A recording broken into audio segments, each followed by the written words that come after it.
Good evening and welcome back to The Promise Made. We're coming to you from beautiful, beautiful Central Oregon with its clouds and thunder and a little bit of sunshine.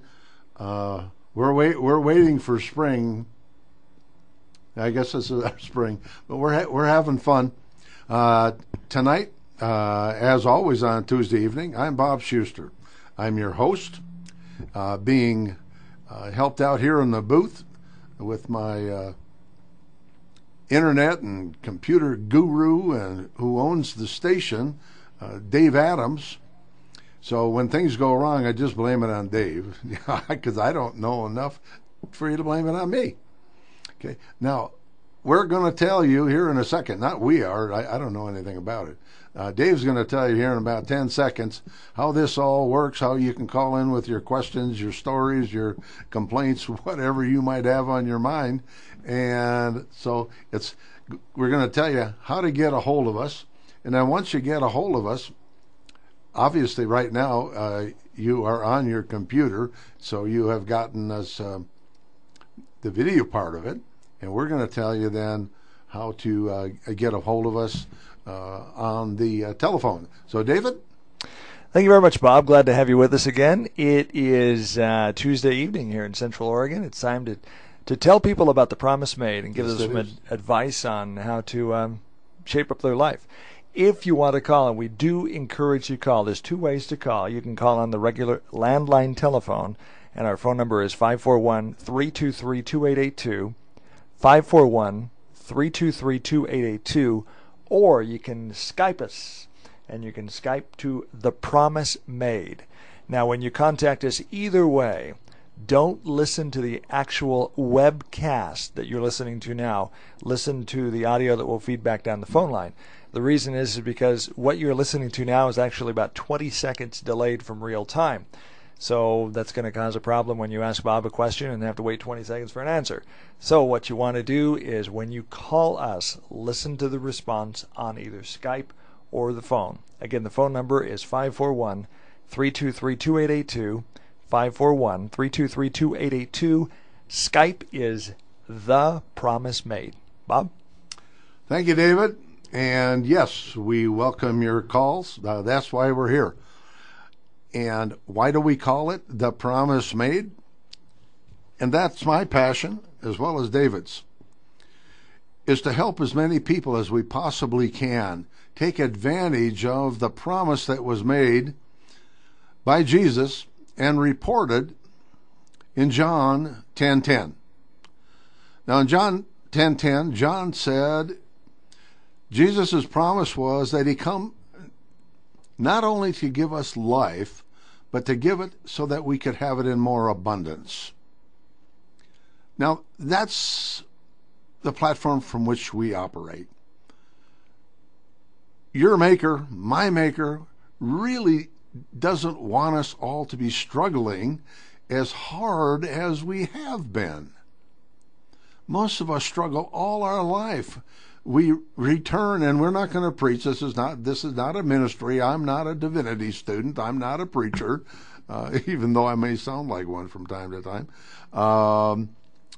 We're here to give you straight, honest as best I can with my 45 years experience in business, 72 years experience in life. I've gained a lot of wisdom and a lot of knowledge. Have I fallen on my face? You betcha. More often than I've succeeded. But I want to explain the word succeed because I don't like it. I like the word succeed, but I don't like the word failure that goes in front of it. And people have made multi-millions writing books about failure. I'm going to explain my take on it because you probably wonder, where's this guy coming from? I don't think I failed. I really don't. I really don't think I failed. Now, how can I say that? Because I'm going to use a definition that Earl Nightingale put forth about 50 years ago, and his definition of success was a progressive realization of a worthy goal or ideal. Now, I've never lost that as long as I've been alive. I've always wanted to do better. And I don't mean to be morbid. This isn't morbid. People have asked me over the years, well, what would you like on your tombstone? We're all going to have one someday. And it's very simple. He made a difference. I've said that for 50 years. He made a difference. You don't have to say anything else on there. He made a difference. And that's what I've always wanted since I was born, was to make a difference in people's lives. I've strived for that. Now, have I succeeded? Yeah. I've made a difference in a lot of people's lives, as have you. But so often we don't take the time to think about that because we're caught up in the other definitions of success and the definitions of failure. Now, if you've spent a large portion of your life, like I have, trying this and trying that, being real good at this and not so good at that, well, I'm not going to do that anymore. Well, okay. Now, is that a failure? No, it's not a failure. It's a success. You learn something. The same with relationships. You say, well, are you real happy right now with your relationship? Well, not yet. I got a ways to go. I could learn a few things. Okay. Or maybe you are. And the reason you are is because you've had a number of face plants along the way, what I call face plants coming from my skiing days, which my doctor says now with a titanium knee I shouldn't do, and I don't. And the other one's about ready to go anyway. But if you've had, and that's what I call a face plant. I don't call it failure. You're coming down the hill and you go whoops and you fall on your face. Now, did you fail? No, you didn't fail. You got back up. It's probably got a couple of bruises, a little snow in your face. One time I even got up and my glasses had punctured my nose, and boy, I was bleeding like a son of a gun. But a stitch down in the emergency aid room that they have for skiers, and I was back up and got on the lift and went back up again. No matter what you've done in your life, if you keep going, you say, well, I'm going to hit it someday. Now, not if you're playing the lottery. That's gambling. That's not it. But if you say, okay, I tried this business. That didn't work out too well. Well, if it didn't work out too well, did you fail? No. No, you didn't fail. As long as you say, well, I'm going to go try another business. Well, why are you trying? Well, because at some point I want to have whatever, a life that you've got pictured for yourself, and that's, you know, financially, spiritually, emotionally, physically. In fact, physically. You say, Bob, that's cheating. Before this podcast tonight, I'm a chocoholic. I don't suppose any of you are, but I am. And I got the greatest gimmick in the world now. I just joined as a customer somebody that sells Shy chocolate. Boy, I have a hard time pronouncing that. But now I get to eat chocolate 2 or 3 times a day to help me lose weight. Oh. Ooh. Hey, what do you think, Dave? I think that's great. I mean, how do I sign up for that? Hey, I'm just a customer, but I do have a packet to sign up other customers. Oh, okay. So you could, yeah, I'm all set. Anyway. I always knew chocolate was a health food. Yeah, chocolate's a health food, but not the way I've been eating it. Mm-hmm. So you keep trying. You know, it's well, you're overweight. Yes, I'm overweight, but have I stopped and trying not to be? No, I haven't stopped trying not to be. Say, well, I've got a problem with smoking. Well, I did 20 years ago. And I tried to quit a whole lot of times. But as long as you're trying, you're not going to make it. It's when you decide to quit that you're going to make it. And it took a heart attack for me to get to the point where I said, okay, when I walk out of the hospital, I am no longer a smoker. But what I'm saying is, as long as you keep going for that worthwhile goal or ideal, you haven't failed. You're learning along the way. You've had some face plants. So big deal. Who hasn't? I was reading an article, and I saw this movie. Many of you have probably seen the movie. Like who hasn't? City Slickers with Billy Crystal and Jack Palance and some others, but especially Billy Crystal and Jack Palance. It's a great movie. But tonight, I've talked about this before, but I've never used this expression before. Tonight, I am going to do like Jack Palance. I'm going to give you the finger. No, don't go calling in and saying, Bob, you're being gross. I'm not being gross.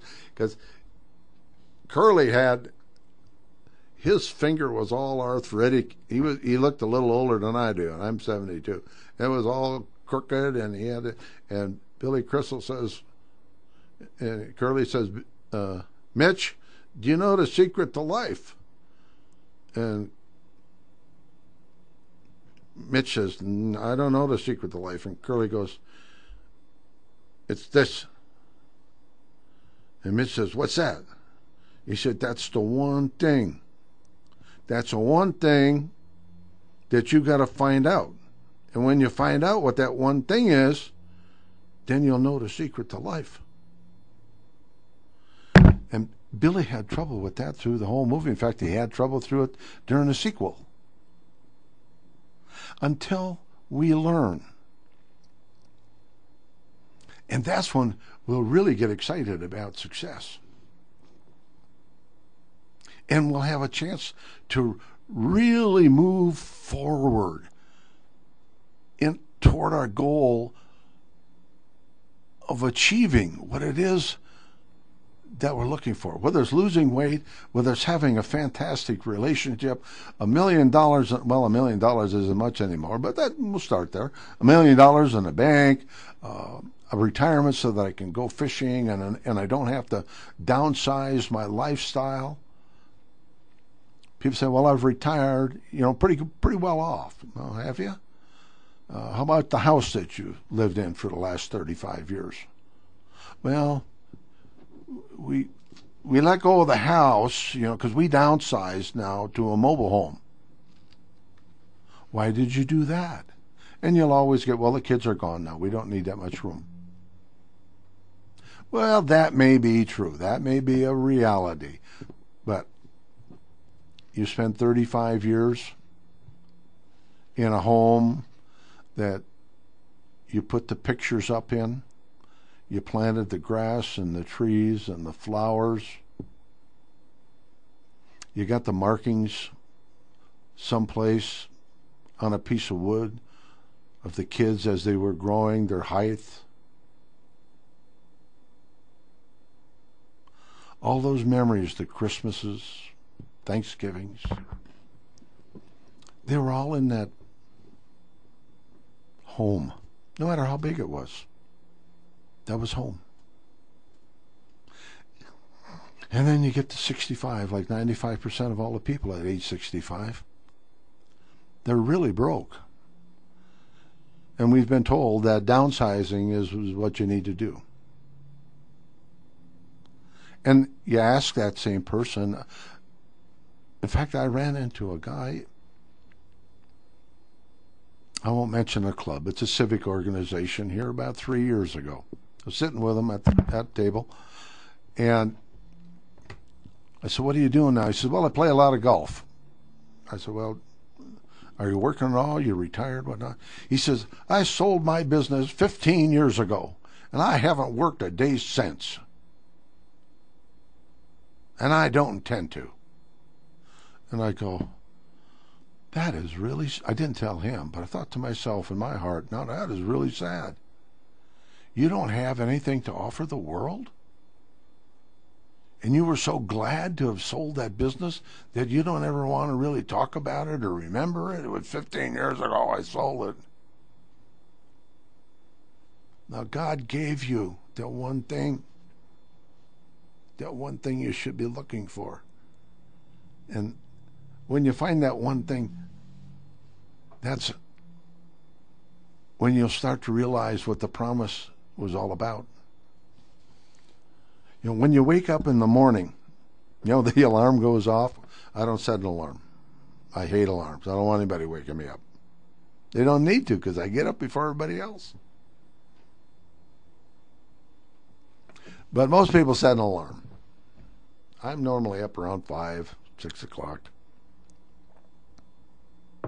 Most people set an alarm. And when the alarm goes off, and I remember the days when I did set an alarm, when I had a job, somebody expected me to be someplace at some time. I had to be sure that I was there. Never did like that too well. Never did like having to report to somebody else. And think about it, when you hear the alarm go off tomorrow morning, when you bounce out of bed and you go, yippee, I get to go to see my boss today, and I get to do the same thing now I've been doing for 5 years, for 50 years, whatever it is. I'm just so excited. This is really neat. I found this job 20 years ago, and I'm still here. I got a brother back in Wisconsin. See how I said Wisconsin? You got to say it that way. I left about 40 years ago, 50 years, I don't know, a long time ago. He's still working in the same plant. I think he's been there 30 years, 35 years, making about the same as he was 15, 20 years ago. And just got an email. His wife just sent not an email, but it was on Facebook. I didn't respond to it because it says, hey, your brother has now put in 100 straight days without a day off. And he's working 12 hours a day. And I thought, why? He's got his house paid for. He's got money in the bank. And he's worked 100 days straight? Well, the corporation doesn't want to hire anybody else yet, so he's got an opportunity. But why would anybody work 100 days straight? I said, well, Bob, you did that. I know it. I did when I had a business. And when you get up in the morning and that alarm goes off, are you like me for 20 years? For 20 years, I had a business that I owned. I had employees. I had salespeople. And that I just happened to do. Nobody ever asked me, why am I doing this? I said, well, it was something I decided to do a few years ago, and I'm still doing it. And nobody ever asked me, am I really happy with what I'm doing? Because not during those years, not during those 20 years. But about 25, 30 years after I started doing what I was doing, I decided I'd try and work for somebody else who was doing the same thing I was doing. And I knew I wasn't going to be a good employee, but I thought I'd try it. And while I was being interviewed, he asked me, he says, well, Bob, what do you really enjoy about this? And I go, well, Sam, that's not his name, but Sam, I don't like anything about this business. I really don't. And he says, well, why are you doing it then? Why are you interviewing? I go, I don't know. It's what I've been doing for 25 years. Obviously, that job didn't last very long.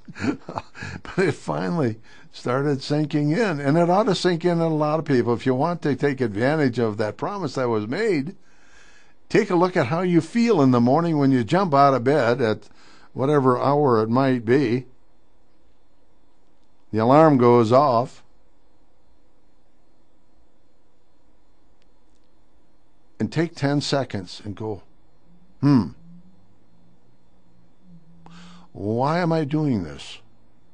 I'm not saying you shouldn't. I'm just saying, ask yourself, why am I doing this? Well, I got to pay the mortgage and get some groceries, and okay, that's fine. That's fine. I'm not suggesting people quit all their jobs, but take more than 10 seconds sometime. Maybe you'll have to get on your knees. If you do so,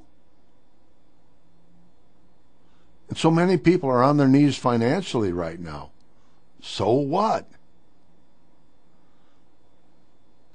Been there, done that. There's no place you've been that or are going through that I haven't been, I assure you. Whether it's physically, emotionally, relationship, business, spiritually, I've been there. I know trials and tribulations. They're not fun. No, they're not fun. But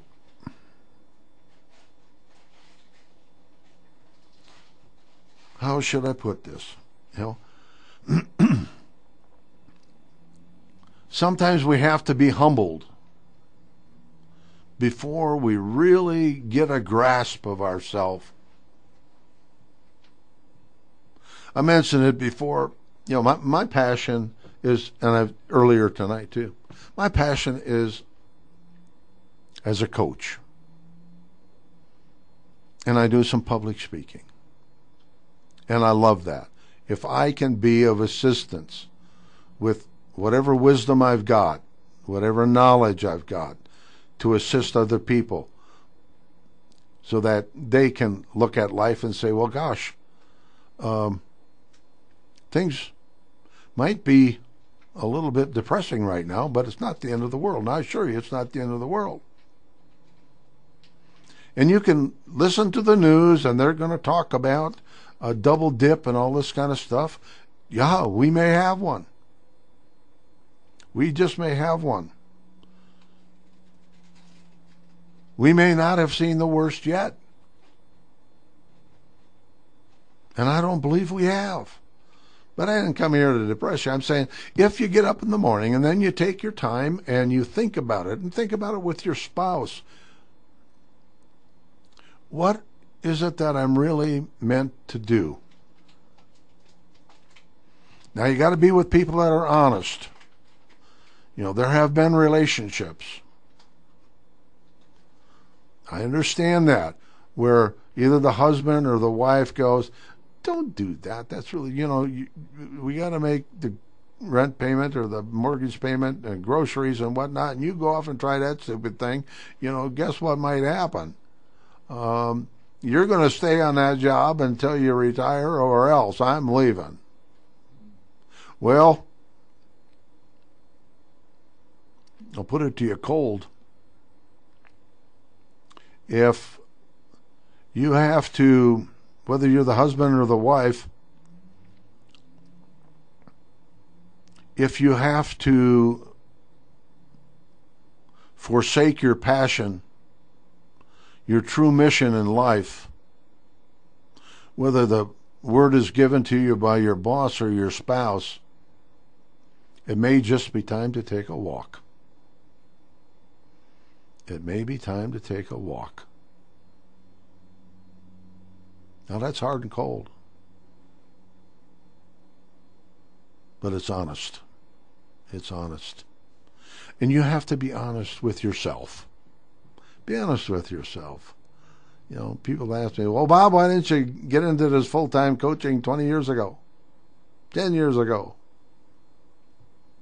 I've done it all my life, but on the side for free. And I think I mentioned it a couple of weeks ago. It was simple. God said I wasn't ready. I have been one of his tough customers. You got to hit me in the head. Not with a hammer, but with a 2x4 or a 4x4. Something big. And then being as bullheaded as I am, as tough as I am, I'll say, well, that was no big deal. And I'll get up and I'll go forward. And he'll go, "You idiot. What do I got to do with you?" I said, "Well, better get a bigger piece of wood." And he did. He did several times. And he says, finally, when I was 68, he said, "Bob, okay, you're almost ready. Now you got to learn a whole lot. You've got a lot of wisdom, and now you've got to learn a lot." I go, "Okay, what do I got to do?" "Well, you got to read a book a week on business, personal growth. You really got to learn to be very good at the computer, how to write ebooks." "Huh? How to set up websites." "Really?" "Yep. And you're going to start from scratch." Holy cow.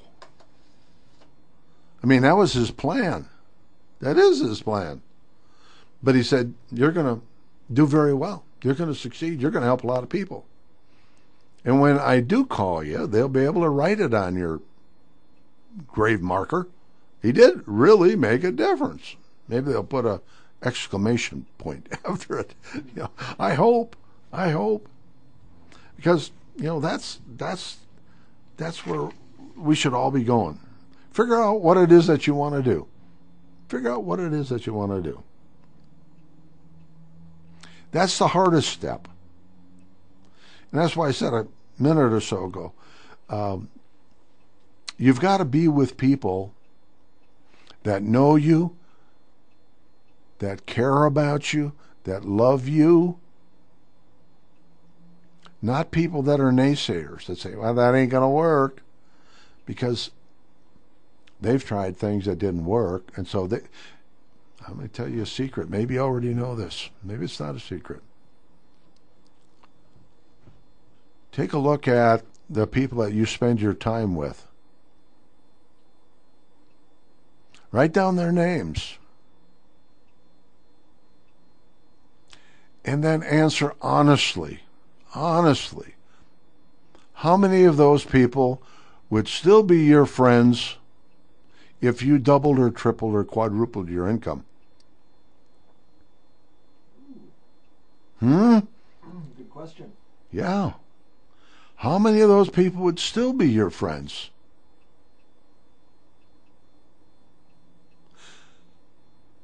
Jim Rohn said, "You are the average of the 5 people you spend the most time with."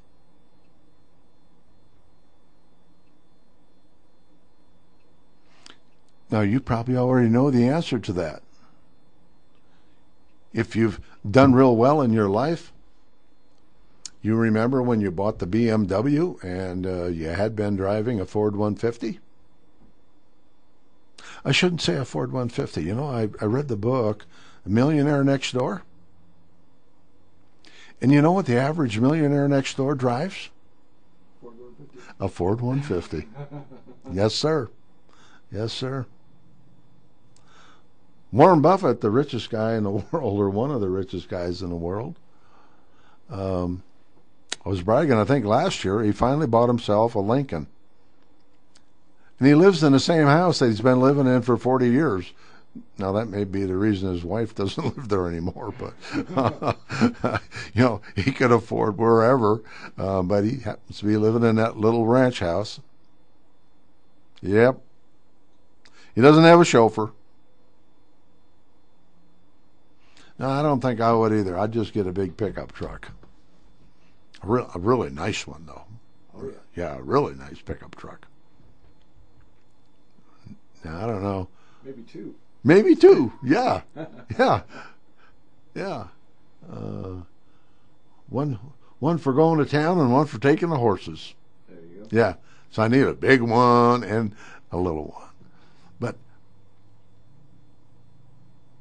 figure out what it is that you want to do. Follow your heart.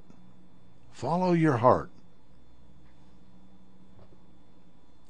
Your heart, people say, "Well, I had a gut feeling." Yeah, that's where the Lord and your common sense and your knowledge, and especially your common sense, works, is in your guts. Your guts are very seldom wrong. 90% of the time, they're right. I remember when I was going to retire back when I was about 60, and I had sold everything, my business, my house, my commercial property investments, this kind of thing, and I'd just been a hard worker.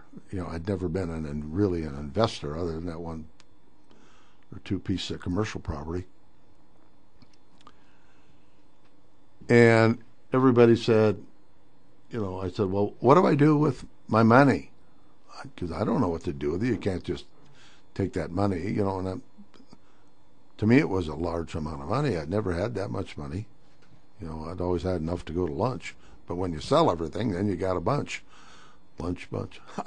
Anyway, I said, what should I do with it? And that was back in 98. Everybody said, put it in the stock market. Look what's happening. I said, well, gosh, I don't even know the difference between a stock and a share. And, I found out there was a difference. But I did. I wrote out a big check for just about everything I owned to this stockbroker. And my wife, after meeting him, we had just gotten married, she had a gut feeling. She says, Bob, I think you should move your money from him. And I thought, well, what does she know? They're usually right. She was totally right. She was totally right. 3 years later, I had none of it. It was all gone. It was all gone. But follow your heart. That's what I'm doing. That's what Dave's doing. We're following our heart. We want you to follow your heart. But listen to your values. Your values. Have you ever had a job where the employer or the other people you're working with really didn't have the same values you've got? Where you've had to...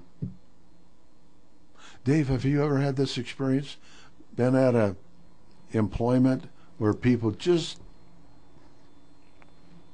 they weren't on the same page value-wise, spiritually. Oh yeah, I think we all have. I've had more than one job like that.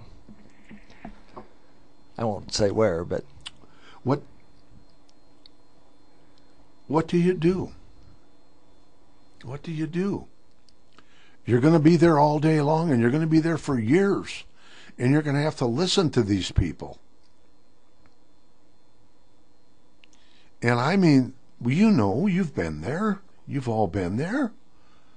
You go, I'm not going to get involved. And then once in a while you get involved in a discussion the same as they are, just so that you're accepted.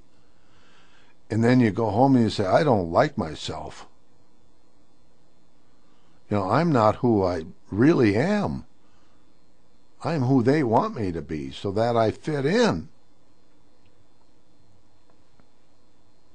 And it's the same with when I ask the question, what would happen to the people that you spend your time with if you doubled, tripled, quadrupled your income?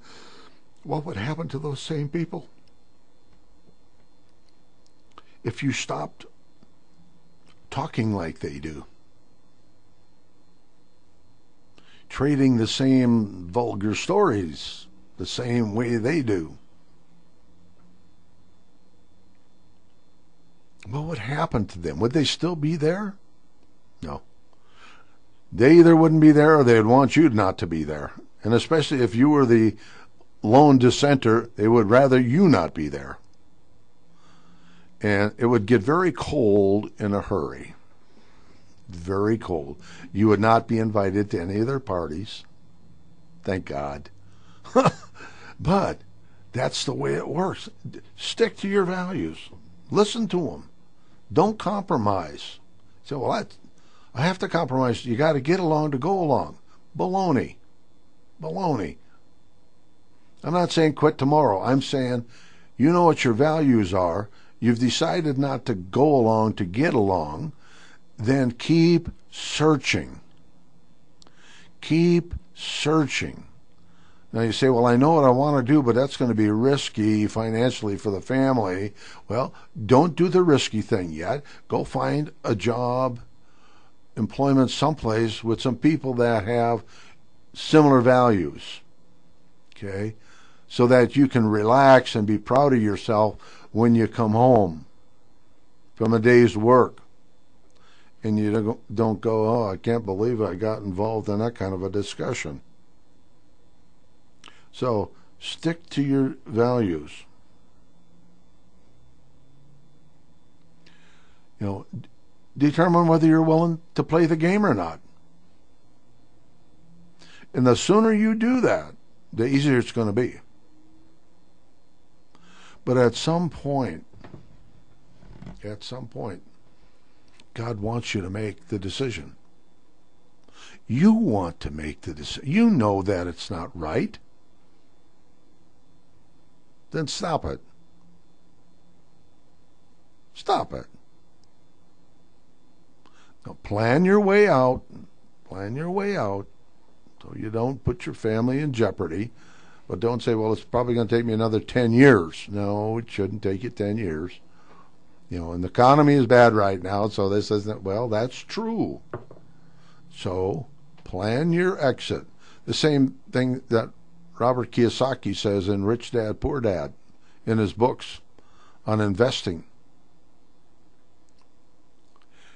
He said, whenever you buy something, on the way in, you need to know your way out. You've got to have an exit plan. Now, if you're just going in, whether it's an investment or a new job or a relationship, and you're hoping that things work out all right, now hope is not a plan. Hope is not a plan. So prepare when you enter into something. What is your exit strategy from an investment to a job? I know that sounds, none of us think about an exit strategy when we're getting married or getting, that's, I guess that's one, I know I never did. I pledged to God in front of witnesses, and it doesn't always work out this way, but I pledged to God that I'm with you for better or for worse, for richer, for poorer, in sickness and in health, and until death do us part. So I guess relationships might be that one exception where you don't always have an exit strategy, and in fact, I hope you don't. That doesn't really fit. That doesn't fit. That's a lifetime commitment. The same as God doesn't want you to have it planned on how you're going to exit this life.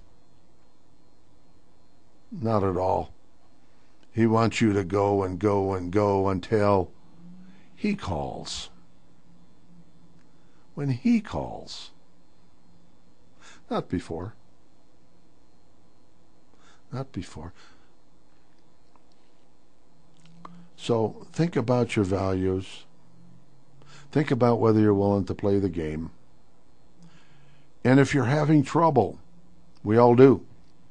And I have sought out other professionals for consultation, whether it be a spiritual advisor or a business coach, a psychologist or a counselor.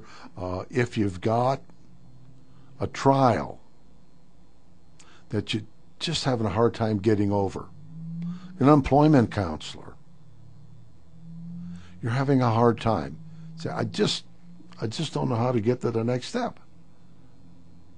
I don't know how to handle the situation that I'm in, whether it's personal or employment or financially or physically. Seek some advice. Seek some qualified advice, not from other people that are having the same problems you are, They probably don't want you to change, so get some good advice.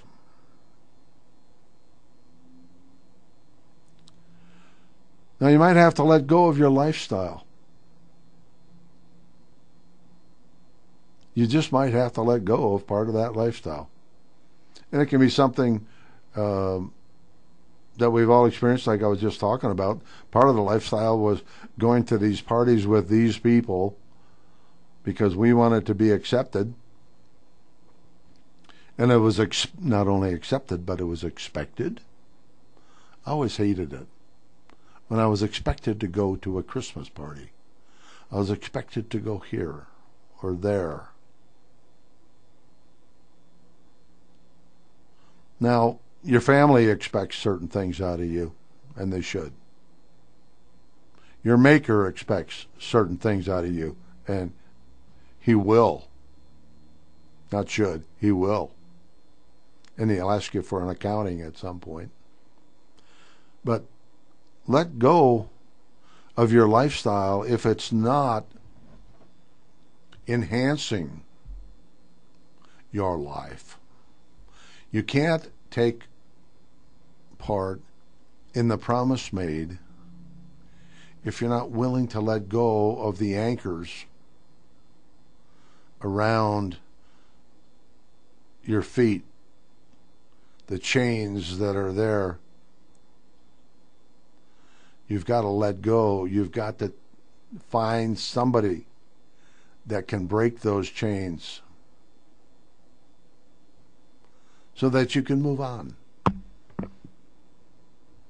and become a part of the life that Jesus promised. Not only he, but we all thought when we were younger. In fact, everybody says that, if I'd have known I was going to get to 72 so darn fast, I probably would have done things a little differently. But that's the way it is. You're going to get to where you're going to get. But the key is, and that's what Dave and I both work with people so fervently, is helping them come up with a good plan. Now, I'm a business advisor. He's a spiritual advisor. He's a pastor. I'm not. I only know, maybe 10 verses out of the Bible. He can quote scripture till the cows come home. But that's his passion. That's his specialty. But that's what we want to do. We want to help. Now, like I said, if your family is holding you back, you need to take a look at it. Now, many of us, myself included, I'm blessed. I am blessed with a partner that will stick with me through thick and thin and goes, never says, well, Bob, it's taking you so long to get things going, or, never says that. Never says that. Totally supports what I am doing, what I am all about. Totally. Never questions it. Doesn't say, well, I think you're out of your mind for trying that. We've all experienced that probably. I had in the past. Maybe you have. Take a look at it. Because if you have to give up your dream, if you have to give up what God really meant for you to do, it's not going to be a happy life anyway. It really won't. Help the other partner, whether it's the husband or the wife, help them understand. Don't just ask them to buy into it because they've known you for a long time and are going to go, oh, yeah, right. And they probably have a good reason for going, oh, yeah, right, another one of your deals. Except that I got to tell you the truth. When I told my wife that I was going to buy into this program where you could eat chocolate to help lose weight, she goes, oh, God, that's going to last about a month. I go, come on, that's not very positive. She says, well, I know you. But that was about chocolate and weight. But I'm going to show her. I'm going to show her that I can eat some chocolate, good, healthy, what do they call it? Dark chocolate, made cold pressed, whatever. I haven't read all the brochures. But anyway, if anybody says to me I can eat chocolate and lose weight, I'm going to do it just to get the chocolate.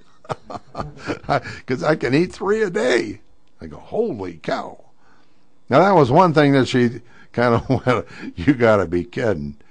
But when I'm talking about something that's really on my heart and she knows it's my passion, she knows I'm good at, she knows I'm not good at losing weight, so I don't blame her. But there are times when your spouse or the people that know you maybe have a good reason for going, oh, you got to be kidding. But the main thing is, after you've searched your heart and your soul, and you've prayed to whomever,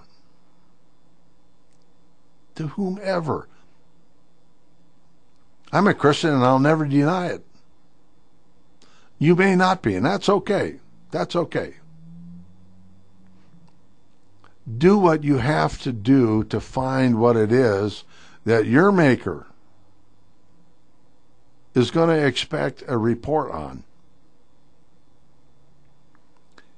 And you don't need to you spend your whole life unhappy. You really don't. You don't need to spend your whole life in a bad job. You really don't. You don't have to spend your whole life in a lousy relationship. You don't have to.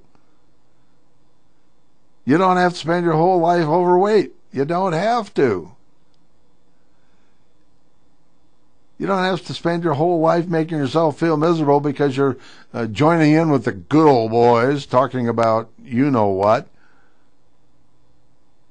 So that when you leave, you go, oh, my Lord, have I really increased my self-esteem? Just like this weekend, I didn't increase my self-esteem.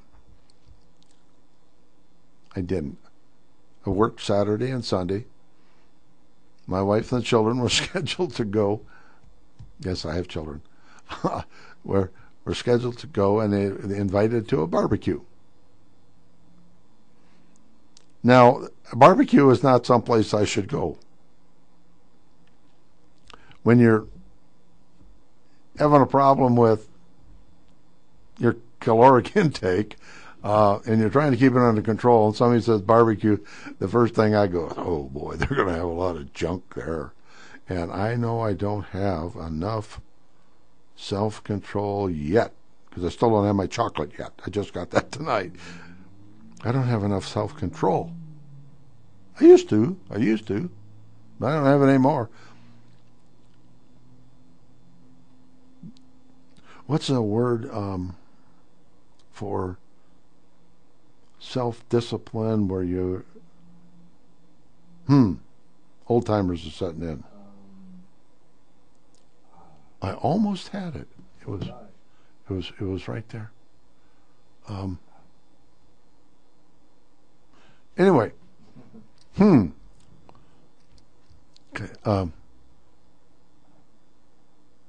Okay, I got the answer to that quick. You should have called me and said, Bob, I know what you're trying to think of. Oh, at 323-2882, 323-2882, area 541. Give me the word. The word of the day. Willpower. That's what I've been trying to think. I've been trying to think of willpower. The guy says, well, just a matter of willpower once in a while. I'm saving my willpower. Well, it might be someday when I really need it. I'm going to save it up. Well, I tell you, I've saved up a lot of willpower when it comes to, I went to the barbecue. They had hamburgers. And they had hot dogs. And they had chips and dip. And they had soda pop, which I never drink. And they had chocolate chip cookies with the big chunk. And what do you think I did? I ate them all. I ate them all. Yeah, ate them all. And then I confessed on the way home. My wife, who was very slender, very beautiful, I had to confess to her. She said, well, I didn't really eat very much. I had a half a hot dog. I said, well, so did I. But I have the other half too. And a whole hamburger. And I gave her the whole. And after I confessed, it's like going to confession. After you confess, you feel better. Didn't change my waistline. But I felt better confessing to my wife that she's probably right about the chocolate, but I'm going to prove her wrong. I'm on it now. But anyway, tonight has been another fun night for me. I love having an opportunity to share a few thoughts.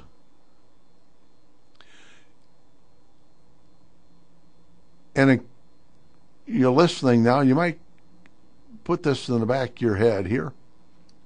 Going to have an opportunity for about 12 folks, about a dozen folks, once a week to get together, and I'll let you know in a week when we're going to get together, and we'll get together in a big conference room, and it's a nice, big, fancy conference table with leather chairs and this kind of thing. We're going to get together, and it's going to be a brown bag. Brown bag, so we'll get together about 11:30 once a week until about 1:45 so everybody can get back to work. And it'll be a brown bag. I don't have a name for it yet. I'll come up with it. But it's going to be on helping people with their business, answer questions, do some teaching. But it's going to be a brown bag. Bring your own sandwiches and Twinkies and whatever it is, that a bottle of pop, no alcohol. And we will spend an hour thinking big. Spend an hour thinking big. And another thing that we're going to do is we want to take this question and answer program on the road. Here in Bend or Madras or Redmond, Prineville, wherever.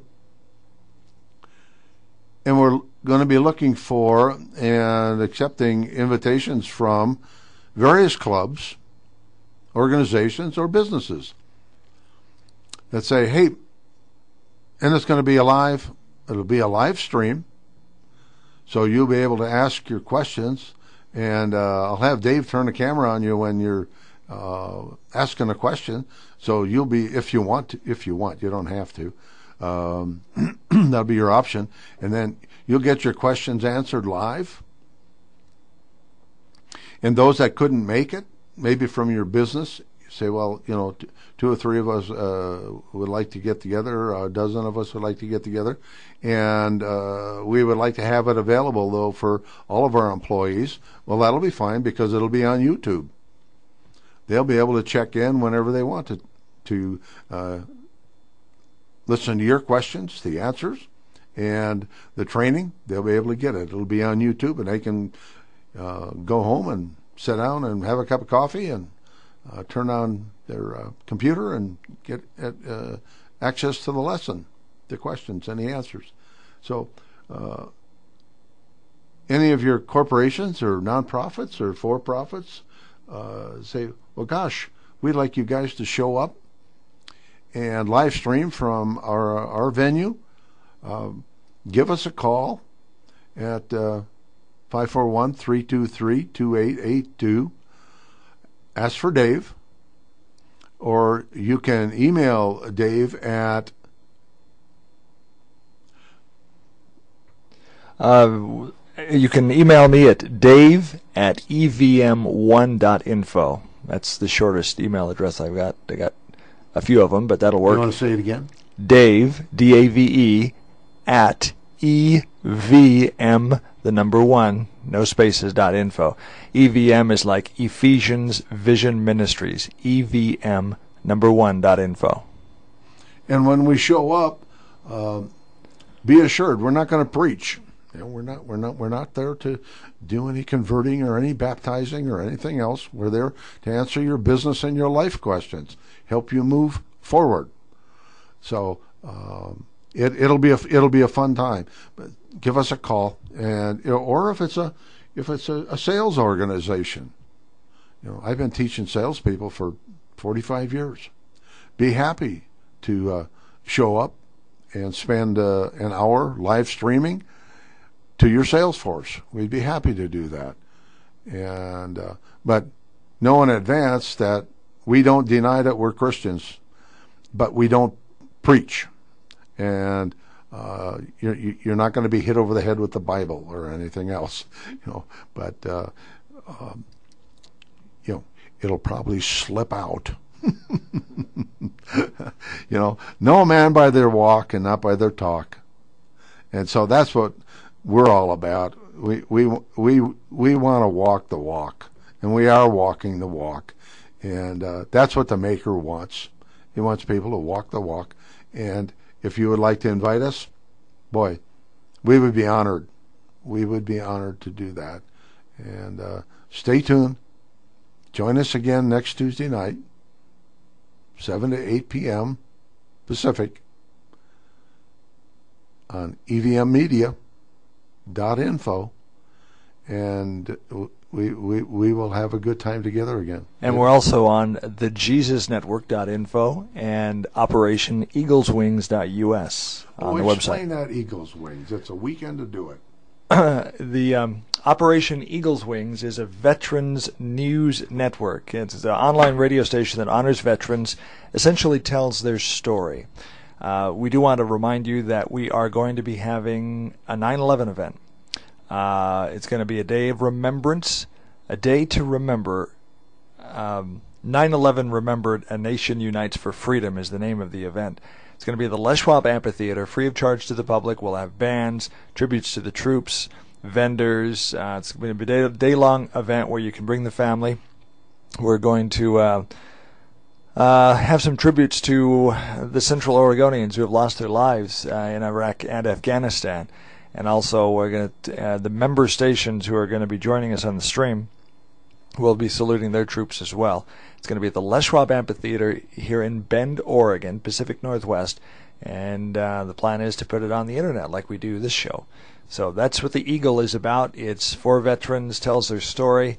If you're a veteran and you've been listening to the Eagle, we appreciate you listening. And if you have a news tip for us, that's a veterans news story, we're interested in hearing that as well. Let's go to our website, OperationEaglesWings.us. Now, TJN, the Jesus Network, is a Christian news network and Christian online radio station. Same deal goes. We're looking for news stories of interest to Christians. So we keep pretty busy around here. David, I thank you. And it is Memorial Day weekend, and many celebrations were held around the country for good reason. And we want to give our thanks to all the veterans. Yes. And God bless you for your continued service. God bless you for the service that you've given to this country. There's not enough that we could do for our veterans. So God bless you, and thank you so much for your service. Good evening.